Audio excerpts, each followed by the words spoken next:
বুধবার জমি বিবাদকে কেন্দ্র করে তৃণমূল বিজেপি সংঘর্ষে আহত দুই ব্যক্তি সহ মৃত এক ব্যক্তি। ঘটনাটি ঘটেছে নাটাবাড়ি বিধানসভার শালবাড়ি এলাকায়। মৃত ব্যক্তির নাম তপন দাস ও আহত দুই ব্যক্তির নাম রাধাকান্ত দাস ও অনিল দাস। বর্তমানে তারা কোচবিহার এমজেএন মেডিকেল কলেজ ও হাসপাতালে চিকিৎসাধীন। এদিন ওই আহত দুই ব্যক্তিকে এমজেএন মেডিকেল কলেজ হাসপাতালে দেখতে গেলেন তৃণমূল কংগ্রেসের রাজ্য সহ সভাপতি তথা কোচবিহার পৌরসভার চেয়ারম্যান রবীন্দ্রনাথ ঘোষ। মানে ভাষা আমরা হারিয়ে ফেলেছি। বিজেপির হারমাদরা তারা এখনো রাজ্যের ক্ষমতায় আসেইনি। শুধু একটা গ্রাম পঞ্চায়েত, কোথাও 8টা গ্রাম পঞ্চায়েত পেয়েছে, তাতেই আজ সকালবেলা নাটাবাড়ি 1 নম্বর অঞ্চলে আমাদের তৃণমূল কংগ্রেসের সক্রিয় কর্মী তপন দাসকে নৃশংসভাবে খুন করে ফেলেছে। আরও দুজন তারা কোচবিহার মেডিকেল কলেজ হাসপাতালে মৃত্যুর সাথে পাঞ্জা লড়ছে। একজনের নাম পূর্ণ দাস, আর একজনের নাম রাধাকান্ত দাস। এরা মৃত্যুর সাথে পাঞ্জা লড়ছে। আরও বেশ কয়েকজন আহত। এবং আবার বলছি, তপন দাস 40 বছর বয়স, তাকে ভোজালি মেরে নৃশংসভাবে হত্যা করেছে। আজ সকালবেলায় সে তাকে স্পটে পুলিশকে আমরা বলেছি দ্রুত আসামিদের গ্রেপ্তার করে দৃষ্টান্তমূলক শাস্তি দেওয়ার জন্য। বিজেপি এত কথা বলে, তাদের এই নৃশংসতায় বাংলার মানুষ দেখুক কীভাবে নৃশংসভাবে মানুষকে এখনই হত্যা করা শুরু করেছে।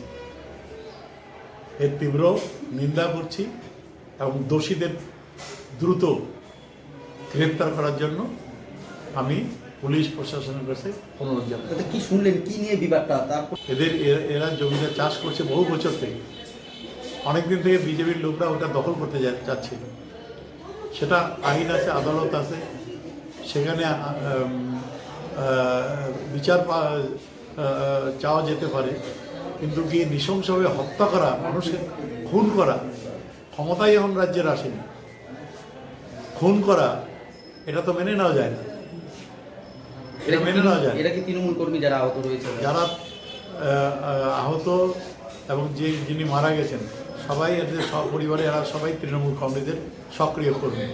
আর যাদের সাথে ঝামেলা হয়েছে তারা বিজেপি? তারা সমস্ত বিজেপির হারমাত। সবাই মাত্র তারা গ্রাম পঞ্চায়েতটায় এসেছে।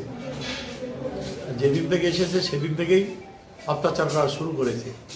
ওখানে আমাদের প্রদীপ দাস, আমাদের অঞ্চল সভাপতি, তাকেও কিছুদিন আগে মারধর করেছে। এখন আমি নাটাবাড়িতে যাচ্ছি, সবার সাথে কথা বলে মানে যা প্রতিবাদ তো করতেই হবে। এই মানে নৃশংস হত্যাকাণ্ড কিছুতে মেনে নেওয়া যায় না। শালবাড়িতে জমি বিবাদকে কেন্দ্র করে পাশাপাশি দুটো বাড়ি, সেই বাড়ির মাঝখানের জমির বিবাদকে কেন্দ্র করে একটা চরম উত্তেজনা হয় এবং সেখানে একজন মারা যায়।